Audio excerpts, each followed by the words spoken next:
এই সময়টা আইলে বৎসরের ক্রিসমাসর এবং নিউ ইয়ার দুইটা ইভেন্টস কিন্তু একলগে। এই যে ডেকোরেশনগুলো দেখলা কত সুন্দর সুন্দর ডেকোরেশন, তারা তো অনেকটা অকেজো হয়ে যায় গিয়া। চিন্তা করানে কোনো শারীরিক ফিজিক্যাল অ্যাক্টিভিটি নাই। এই করোনা ভাইরাসের তাণ্ডব লীলা যদি এভাবে চলতে থাকে, দুনিয়ার অবস্থা যদি স্বাভাবিক না হয়, তাহলে সবার অবস্থা আরও খারাপ হইব। আসসালামু আলাইকুম রহমতুল্লাহি ওয়া বারাকাতুহু। আশা করি সব ভালো আছেন। ক্যামেরার পিছনে আছি আমি সারওয়ান। এই মুহূর্তে আমি লন্ডনের একেবারে প্রাণকেন্দ্র অক্সফোর্ড স্ট্রিট আছি। আমার সামনে ট্রাফিক লাইটটা গ্রিন হইলেও লেফট টার্ন করলে অথবা রাইটে যেদিকে যাই এটা হয় অক্সফোর্ড স্ট্রিট। যারা ইংল্যান্ড ভিজিট করছেন তাদের সকলের জানা আছে যে যারা ইংল্যান্ড আইন তারা মধ্যে মনে হয় একজনও নাই যারা অক্সফোর্ড স্ট্রিট ভিজিট করে গেছেন না। প্রত্যেকটা দেশের এক একটা বাণিজ্যিক কেন্দ্র থাকে, একটা গুরুত্বপূর্ণ স্পট থাকে। তো ইংল্যান্ডের সবচেয়ে গুরুত্বপূর্ণ স্পট হইল কি, বাণিজ্যিক স্পট হইল কি এই অক্সফোর্ড স্ট্রিট। যে কারণে আমি ভিডিওটা করি, আর আমার সামনে দেখোকা কয়টা গাড়ি আওয়া যাওয়া করে, তেমন কোনো মানুষের আনাগোনা নাই, অথচ এই জায়গাটা লোকে লোকারণ্য থাকে, মানুষের ভিড় হরানি যায় না। আজকে 20 ডিসেম্বর, এই মুহূর্তে লন্ডন সময় সন্ধ্যা 7টা।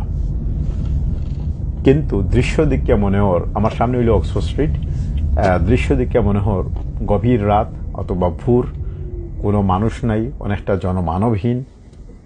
এটার একমাত্র কারণ হইল কি করোনা ভাইরাসের তৃতীয় দফার একটা লকডাউন কিন্তু আজকে থেকে শুরু হয়েছে। মানুষ এতই ভয় পাইছে, সরকার অনেকটা কিতা করতো না করতো কিছু খুঁজিয়া পান না। দেখো বাসগুলা যার প্রায় খালি, এই যে কত সুন্দর সুন্দর বাস সকল। আরেকটা বাস সামনে দেখা যার, আমি অন্তি দেখলাম যে কোনো প্যাসেঞ্জার নাই, কিন্তু বাসগুলো তার সার্ভিস দিয়া যার। 2টা বাস ফর খালি যার। এই রুটে কিন্তু মাত্র কয়েকটা বাস চলেও কিন্তু প্রত্যেকটা বাস মিনিটে মিনিটে অতিক্রম করে। সেখানে মিনিটে মিনিটে অতিক্রম করে কারণ মানুষের ভিড় থাকে। আমি যখনও এই মাঝে মাঝে বাস চড়ছি তখন দেখা গেছে খালি পাওয়া যায় না, বাসগুলা মানে উপচে পড়া ভিড় থাকে। সুবহানাল্লাহ। আজকে দেখোকা আল্লাহ রাব্বুল আলামিন একটা করোনা ভাইরাস হওয়ার কারণে এই অক্সফোর্ড স্ট্রিটের কি অবস্থা হয়েছে। এই সময়টা আইলে বৎসরের ক্রিসমাসর এবং নিউ ইয়ার দুইটা ইভেন্টস কিন্তু একলগে। এই যে ডেকোরেশনগুলো দেখলা কত সুন্দর সুন্দর ডেকোরেশন, তারা প্রতি বছর তারা এটা করতো, এখন অবশ্য প্রতি বছর করে না। কিন্তু এই যে ডেকোরেশন, এটা 2-3 বছর আগর করা, এই বছর চেঞ্জ করছে কিনা আমার মনে নাই বা আমি বুঝতাম পারলাম না, দেখিয়া লাগে যে চেঞ্জ করছে না। কিন্তু 24 আওয়ার্স লাইটিংস এবং এইভাবে ডেকোরেশন থাকে। এর উপরে অতিরিক্ত ডেকোরেশন থাকে, দোকানপাটগুলো খোলা থাকে, দোকানপাটগুলো সাজাইল থাকে। কিন্তু আজকে কোনো মানুষ নাই। করোনা ভাইরাসের এই ছবল মানুষের জনজীবনরে কি পরিমাণ বিপদগ্রস্ত করছে, এটা অক্সফোর্ড স্ট্রিটের এই দৃশ্য না দেখা পর্যন্ত কেউ বুঝতে পারত না। যে কারণে আমি আপনাদের দেখাই। আর আমার সামনে বাস, যেটা কিছুক্ষণ আগে টটেনহাম কোর্ট রোড থেকে তার রাইট সাইডের রাস্তাটা আছে টটেনহাম কোর্ট, সেখান থেকে অক্সফোর্ড স্ট্রিট হইয়া সামনের দিকে যার।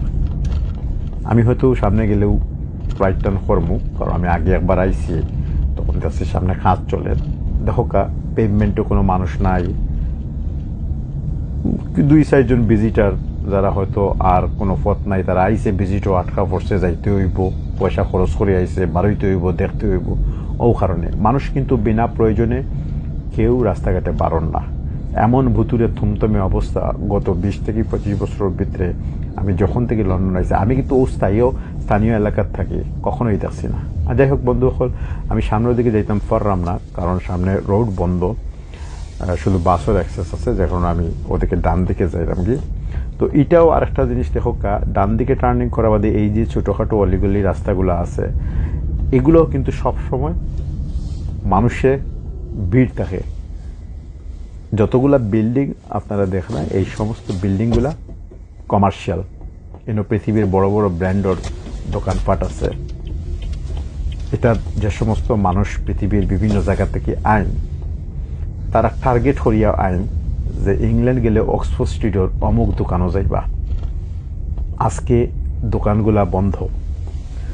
এই যে লকডাউন দিচ্ছে কবে খুলবে সেটা আমরা জানি না। আমি এই দৃশ্যটা দেখিয়া এই মুহূর্তে একটা ছোট্ট হাদিস কইমু, তারপরে ইনশাল্লাহ আজকের এই এটা অনুশেষ কর্ম। রাসূল সাল্লাল্লাহু আলাইহি সাল্লাম কইছেন যে কিয়ামত যে সময় সংগঠিত হইব বা যাদের উপর কিয়ামত সংগঠিত হইব সেই সময়টা এমন একটা সময় থাকবো যে সময় মানুষ খুব ব্যস্ত থাকবো, সারা দুনিয়া বাজারে পরিণত হইব। অর্থাৎ মানুষ আল্লাহর ফাউরি জীব গিয়া শহরগোল এবং দুনিয়ার বিভিন্ন জিনিস নিয়ে ব্যস্ত থাকবো। এমত অবস্থায় হঠাৎ করে কিয়ামত সংগঠিত হয়ে যাব। এই অক্সফোর্ড স্ট্রিট আমি যতবার আইছি গত কয়েক বছরে, একসময় আমি ট্রাফালগার স্কয়ারে কাজ করতাম, তখন ওই রাস্তাগুলা অতিক্রম করে ওদিক দিয়ে হাঁটি হাঁটি আমি যাইতাম। মানুষের ভিড়ের মাঝে যখন ঢুকতাম তখন আমার এই হাদিসের কথা মনে হইতো, আর আমার ডর করতো আল্লাহ এখন নি কিয়ামতই জায়গি। এই তো হাদিসের হুবহু বর্ণনা, ঢোল ডফকি আর আজিব আজিব মানুষ, প্রত্যেকটা মানুষের চোখে মুখে চাইলে কেউরও মুখের মাঝে কোনো ইমান বা আল্লাহ বিল্লাহ কোনো কিচ্ছু নাই। এক একটা অঞ্চল এমন আছে, লেস্টার স্কোয়ারের দিকে গেলে, ট্রাফালগার স্কোয়ারের দিকে গেলে এক এক সময় কি ওভাবে মনে হইতো, সব সময় না, এক এক সময় ওভাবে মনে হইতো। আর তখন চিন্তা করতাম আজকে হয়তো অক্সফোর্ড স্ট্রিট বা ও আশপাশের অঞ্চলগুলো বাজারে পরিণত হয়েছে। পৃথিবীর সভ্যতার যে পরিবর্তন ওর ধীরে ধীরে সারা দুনিয়া এইভাবে বাজারে পরিণত হয়ে যাবে। তো বন্ধু হল আল্লাহ রাব্বুল আলামিনে আমরা বুঝার তৌফিক দক্কা। আমরা এমন একটা সময় ক্রান্তিকাল অতিক্রম করি, আর যেই সময়টা আমরা নিজেরা তো বুঝতাম পারলাম, উপলব্ধি করতাম পারলাম, কিন্তু চিন্তা করুকা আমরা যে পরবর্তী জেনারেশন আছে তারা কতটুকু বুঝতে পারে। গত 8-9 মাস থেকে স্কুলগুলা বন্ধ, কলেজ বন্ধ, ইউনিভার্সিটি বন্ধ, অনেকের কাজকর্ম নাই, ঘরে বইতে বইতে গেম খেলানি আর অন্যান্য বিভিন্ন ল্যাপটপ কম্পিউটার ব্যবহার করা ছাড়া আর কোনো কাজ নাই। তারা তো অনেকটা অকেজো হয়ে যায় গিয়া। চিন্তা করানে কোনো শারীরিক ফিজিক্যাল অ্যাক্টিভিটি নাই। এই করোনা ভাইরাসের তাণ্ডব লীলা যদি এভাবে চলতে থাকে, দুনিয়ার অবস্থা যদি স্বাভাবিক না হয়, তাহলে সবার অবস্থা আরও খারাপ হইব। আল্লাহ রাব্বুল আলামিন আমরা তৌফিক দক্কা, আপনারা বালা তাহকা। আসসালামু আলাইকুম।